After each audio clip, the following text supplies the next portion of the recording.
உன் வீட்டின் வளர்ச்சிக்கும் அமைதிக்கும் உன் வீட்டின் நல்ல சூழ்நிலையே காரணமாகும்.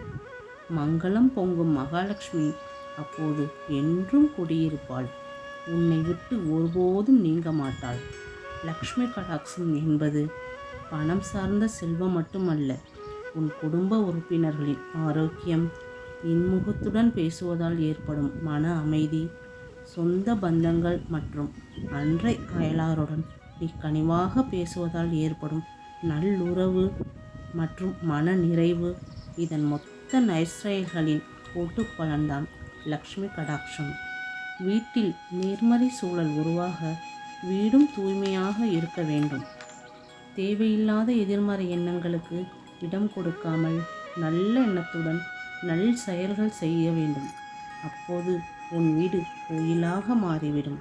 அந்த கோயிலான உன் வீட்டில் எப்போதும் நல்ல மனநிலையும் நல்ல எண்ணங்களும் நல்ல அதிர்வும் குறையாமல் பார்த்து கொள்ள வேண்டும். அப்போது உன் வீடு என்றும் கோயில்.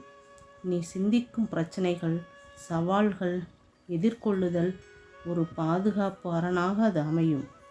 அதனால் எப்போதும் எதிர்மறை வார்த்தை பேசுவதை தவிர்த்து, பணமில்லை, கஷ்டமாக இருக்கிறது, முடியாது என்பதை தவிர்த்து, நன்றாக இருக்கிறோம், வளர்கிறோம் மற்றும் இறைவனுக்கு நன்றி செலுத்தும் பழக்கம் செய்யப்படுகிறதோ அங்கு லக்ஷ்மி கடாட்சம் கிடைத்து செல்வ வளம் தானாகவே பெருகும். பெரிய அரண்மனையே இருந்து அங்கு ஒரு துளி கூட அன்பு இல்லை என்றால் அது வெறும் கட்டிடமே. நாம் மாற்ற வேண்டியது நம் அணுகுமுறையை. நம் வீடு என்ற கோயிலை உடைப்பதற்கு பெரிய ஆயுதம் தேவையில்லை. சிறு கடுமையான வார்த்தைகள் போதும். பரவாயில்லை, நான் இருக்கிறேன், கவலைப்படாதே, நாம் பார்த்து கொள்ளலாம் என்ற கனிவான வார்த்தை குடும்பத்தினரின் மனதில் உள்ள பயத்தை போக்கும். பேசும் வார்த்தைகளுக்கு மதிப்பு கொடுப்பார்கள்.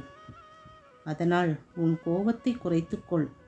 உன் வாழ்க்கையில் எல்லா பிரச்சனைகளுக்கும் உடனடி தீர்வு கிடைக்காது. அப்போது நீ நம்பிக்கையுடனும் பொறுமையுடனும் காத்திருந்து கவலைகளை என்னிடம் ஒப்படைத்துவிடு.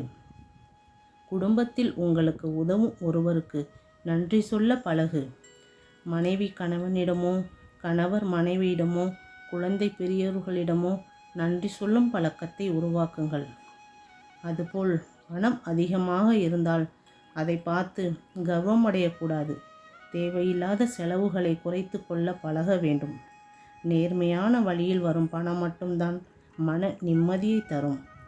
நிறைய பூஜைகள் உங்களுக்கு தெரிந்த முறையில் செய்யுங்கள். நிலைவாசல் பரிகாரம், கல் உப்பு பரிகாரம் இதெல்லாம் குடும்பத்துடன் செய்ய பழகுங்கள். அப்போது நிம்மதியாக இருப்பாய். குழந்தையின் சிரிப்புக்கள், மன நிம்மதியும் தூங்குவது எல்லாம் மிகப்பெரிய செல்வங்கள் தான். சாய்பாபாவை மனதார நினைத்து சொல்லுங்கள், என் குடும்பத்தில் அமைதியும் அன்பும் பெருகட்டும் என்று, நல்ல எண்ணங்கள் வளரட்டும் என்று, எங்களுக்கு தேவையான செல்வம் நல்ல வழியில் கிடைக்கட்டும், எங்கள் வீட்டில் இருக்கும் கஷ்டங்களை போக்கும் மன வழியை கொடுங்கள் என்றும் மனதார வேண்டுங்கள். இதோடு நம்பிக்கையும் பொறுமையும் சேரும்போது கண்டிப்பாக உங்கள் வீட்டில் நல்ல சூழ்நிலை உருவாகும். லக்ஷ்மி கடாட்சம் பெருகும்.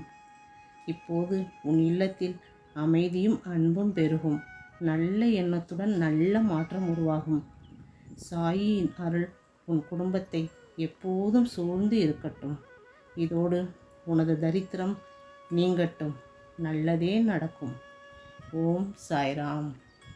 ஓம் சாய்ராம். ஓம் சாய்ராம்.